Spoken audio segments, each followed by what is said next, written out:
Nagmarcha para sa isang graduation rights ang 75 persons with deprived of liberty ng Baguio City Jail Dormitory nito lamang Lunes sa pamamagitan ng DICT Cordillera, TESDA, Baguio City Jail at Asian Tech Hub. Tinapos ng mga PDLs ang Contact Center Services NC2. Ito ay upang makadagdag sa kanilang skill set na makatutulong sa kanila lalo na sa paglabas ng piitan. Napakalaking tulong to sa ating mga PDL, no? First and foremost ay mayroon silang matutunan. Yung matutunan nito ay gagamitin nila sa labas, no? Or even while they are inside the facility, magagamit pa rin nila ito para maging productive.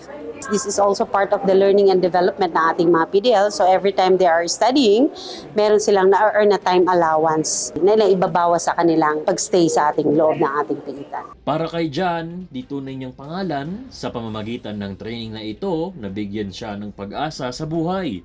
Makatutulong ang mga ganitong bagay para sa kanilang pagbabago. Sobrang pasasalamat po namin dahil alam po namin, nalaman po namin talaga na kami po pala hindi po talagang persons deprived of liberty pero meron po kami mga pagkakataong magbago po.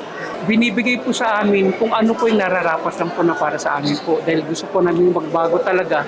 Ito na pong umpisa ng lahat pong ito. Samantala, dahil sa tagumpay ng programa, isang Memorandum of Agreement ang pinirmahan sa pagitan ng BJMPRO Cordillera at Asian Tech Hub Academy. Ito ay naglalayong ipagpatuloy at lalo pang paigtingin ang mga training para sa mga PDLs. Nico Gatchalian.